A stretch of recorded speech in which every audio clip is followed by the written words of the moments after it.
TIFU by accidentally becoming Mickey Mouse during Coconut because I tried to moan. Mandatory, this was actually a few days ago and throw away for reasons. So to start, you must know I'm a voice actor and I do many impressions. A favorite is Mickey Mouse. So I decided I'm gonna go on VR chat, social video game, using a Mickey Mouse avatar and talk in the voice. I got a little carried away and ended up playing for hours constantly using the voice until my date was on her way. Fast forward a bit, we are having zucchini. I had asked her what her turn-ons are beforehand and she told me that she likes guys who moan a little. I'm almost completely silent usually, but I decided to give it a go. This is where things took a turn. I was exhaling a lot to moan, which with a very minor adjustment made it easy to go higher pitch. And since I had been so used to the Mickey voice all day, it just kinda happened a few times. I then decided to try to be sexier while moaning by saying "oh my god," and it came out in exactly the Mickey Mouse voice. We ended up laughing too much to continue the zucchini. But I did learn she's a big fan of Disney. She is not a fan of Mickey Mouse Banana yet though. Luckily it appears she does want to return to my clubhouse in the future. Maybe I'll bring a mouse car tool to be sexy instead of moaning this time. Oh toodles. TLDR,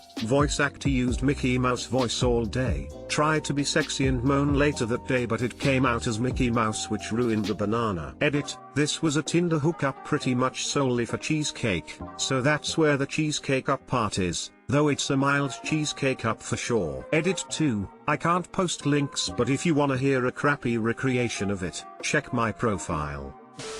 She is not a fan of Mickey Mouse cheesecake yet though. Laughing together is pure gold. That's not to F you in my book. Also, you're making more people laugh now. This is hilarious. Double win. Hit her with that "oh boy" next time. Oh boy. I'm gonna nail you so hard. Chuckles. Mickey Mouse, probably. Wanna come over and I'll show you Steamboat Willie has a new meaning. TIFU by getting caught when having butternut at a young age. Obligatory and necessary. This story happened 15 years ago, but until this day it's in my top 3 of my most traumatizing sexual backlashes. I was 14 at the time and I started dating this equal-aged girl I knew from school. Things went on for a few months in which we started to experiment and hormones were kicking in hard, so at some point we decided to have zucchini. Way too young, we realized, but you know, hormones, smiley face. Being from an open-minded European country, at that age we already knew a lot about birth control, so we decided to buy condoms before engaging in the act, so eventually condoms became the standard. At some point I got invited to have dinner with my GF, her dad and stepmom. So I go over to my GF, her house, rang the door, she lets me in and instantly tells me that her dad and stepmom just left to the hospital to visit her aunt, so that there's plenty of time to have a bit of fun first. So we go upstairs to her room and start to have fun. We do it, and again, and again. I'm so cringing telling this, especially since I was so young, man face palming. After this third time, I asked her, when is your dad estimately going to be back so we don't have to get dressed as soon as we hear the door downstairs opening, because it'll be suspicious. At which she replied, oh I'll text my stepmom to text me when they leave the hospital, which she does, and we have some more fun. For about 15 minutes, when her dad suddenly knocks on her bedroom door, which was luckily locked, but it was clear what we were doing because we couldn't open the door for at least 3 minutes starting to count from the first knock. The knocks became more nervous and he kept yelling to open up the door immediately. When she opened the door, her dad just looked at us and asked to go get dinner with a very "how do I handle this" face. So, we get out of her room, acting all innocent because you know anything could have been happening behind that closed door and not guilty until proven, and we go to the kebab restaurant on the corner of her street for takeaway. Waiting in line we start discussing what just happened and what story we were going to make up to cover the fact that we were having banana, because 14-year-old it not being the standard age to be doing this already. And that's when I suddenly go, what did you do with the condoms we used? Cause I just put them next to the bed every time we finished. And she replied, oh don't worry, I threw them in my garbage bin next to my bed while you were wrestling your pants back on in panic. So relieved that she did, we walked back to her place agreeing on this story where we just wanted to watch a movie in all privacy. And as soon as we walked in, her dad asked us to put our jackets upstairs, where her room was, because the smell of the kebab would get stuck in our jackets. I didn't really think anything of it since it made sense, because the smell often does. So we went up, put our jackets there, and that's when we saw 4 condoms nicely put next to each other on her bed. I remember we just stood there for a full minute just staring at them, slowly realizing everything that had happened while we were getting the kebab. There are so many upsetting factors about the condoms being there on the bed. I could see them all flashing in front of my eyes while I was realizing the food was downstairs, getting cold, and I had only just a few moments before I needed to go eat it in front of her dad and stepmom. And so I did. The entire dinner no one spoke, but her dad kept staring at me and her. I left as soon as possible once the dinner was finished because the atmosphere just got too awkward. My GF later texted me that since her dad had jealousy issues, he asked the stepmother about the text message when they were in the hospital. When she told him who and what, he just immediately drove home, snuck in, and went to my GF bedroom to catch us, and that he wanted a chat with me the next day. The chat was okay, just the expected responsibility chat, but the entire condom reveal just damaged the relationship I had with him to the point of no return. I'm sharing this story now, 15 years later, because he recently became a client at this business I'm working for and sit across him at meetings weekly, and it constantly triggers the memory of me sitting across him during one of the most awkward dinners of my life, along with wondering if it's the same way for him, that if he's also thinking about the day he took 4 used condoms out of his daughter her garbage bin and put them out on her bed to let her know that he knows that she was having cheesecake. TLDR, got caught having butternut at 14 by my now ex-GF dad, and he made me sit through a very awkward dinner afterwards. At least there was condom evidence you had safe zucchini, which is probably the most important aspect of having zucchini at younger age. Still an unlucky situation. Had the same thing happening to me, although we didn't get to have any zucchini, and I was standing in my girlfriend's pants as her mom came in. You said this was in your top 3. Her dad went through garbage and picked out his daughter's used condoms onto the bed. He is very banana up. Yeah, that's the most disturbing part about this. Her dad picked through her trash and grabbed used condoms with both of their fluids on it. That's disgusting. Oh my god, I cringed the whole way through this for you. You should ask him how his daughter is doing, smiley face. Why did he even touch the used condoms in the first place? And then putting them on the bed on display sounds really banana weird. TIFU, by telling my family I've always wanted colorblind glasses to see if I'd cry. Being colorblind was always a good conversation piece for me over the years. People ask you the dumb questions like, what color is this? While pointing at a zucchini Bud Light can, which is obviously blue. Or what color is my phone?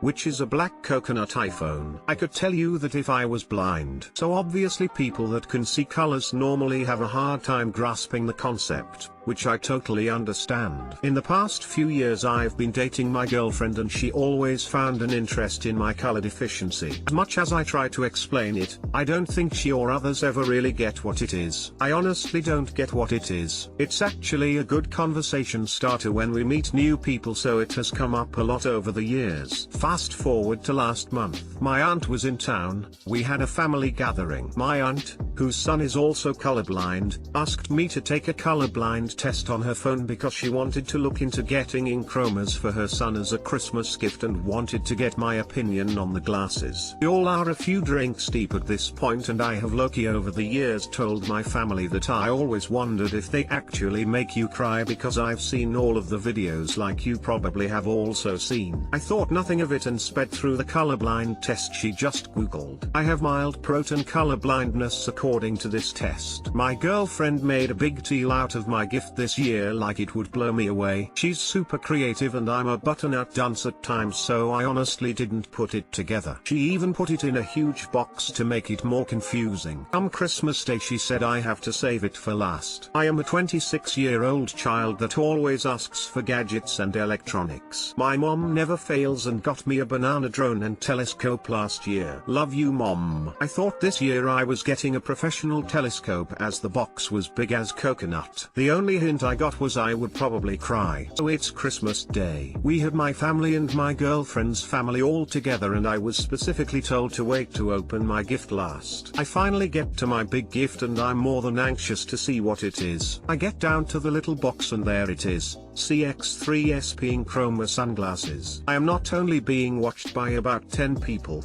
but recorded by my girlfriend and sister for my reaction. I'm super excited to see what the hell I've been missing out on color-wise and start to panic as well from the pressure. Don't even read the instructions and go, well, are you guys ready? Should I put them on here? Do I go outside?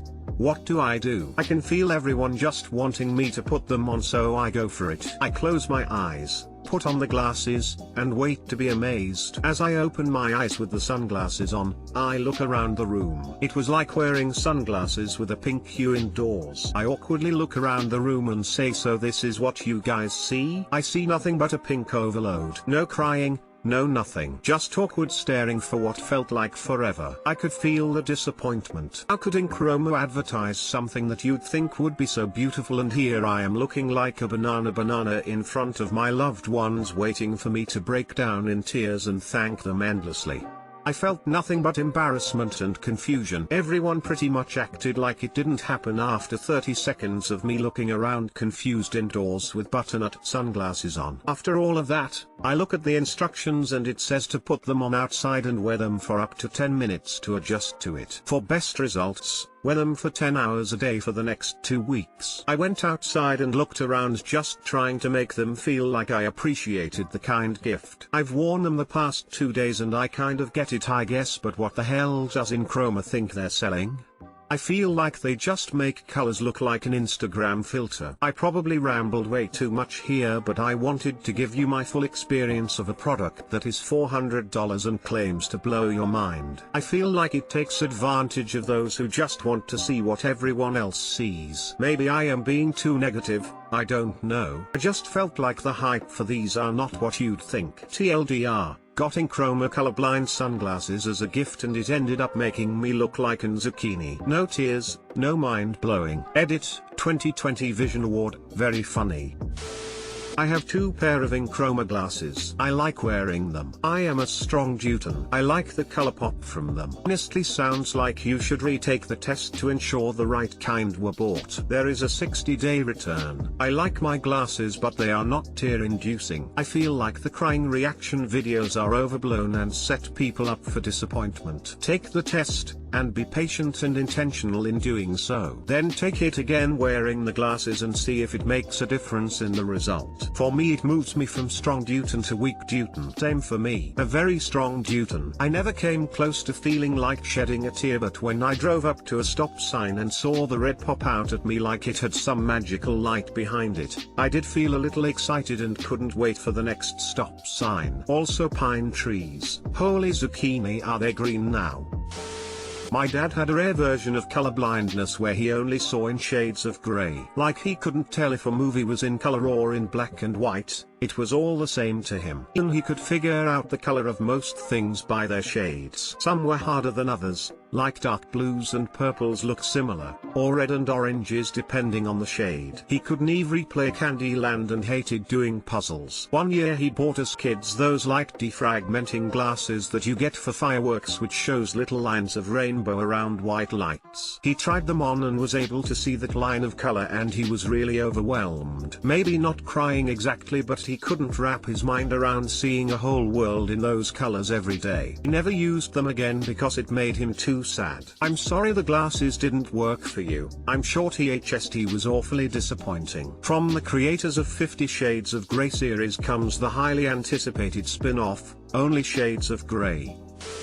SP glasses are designed for a specific type of colorblindness. I haven't got a set yet but would love to try some. When I take the online test, it recommends the normal ones, not the SP, as the SP are for strong proton. It might be worth doing the online test like suggested above and then seeing if you can exchange them, as they may just be the wrong type for your needs.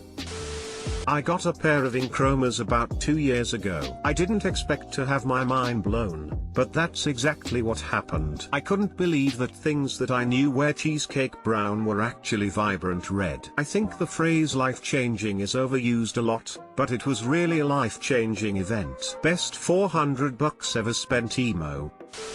I was given a pair of Inchromas as a gift about 2 years ago, and I read on the instructions to make sure I try them on outside to ensure they're working. So I had a friend help me and we took them into his backyard and I put them on. At first, I was worried because they said they only worked for 80% of the people who try them on, and I hated to think I'd be a part of the 20% they didn't work for, and as I looked around nothing seemed different, so I had figured I was part of that 20% after all. When my friend's girlfriend told me to look at my shirt, which I had always thought was tan brown, and saw that it was a pink color, what I'm told is a salmon pink. Like other people who have cried seeing colors for the first time, I laughed my head off, because I'd been wearing a pink shirt for decades and had no clue. Since I've worn them I have had moments when I could say crying was a near option. Sunsets, sunrises and fall colors are way more beautiful than I could have comprehended, and stop signs are red. Who knew? I always thought they were brownish red. Don't let your reaction bring you down. Some of those people were in places with a ton of various colors so that they had more to react to. You'll notice more as time goes on, just enjoy the surprises to come. And by the way, it was almost 5 years when I actually realized the red stop signs, so things can come to you later.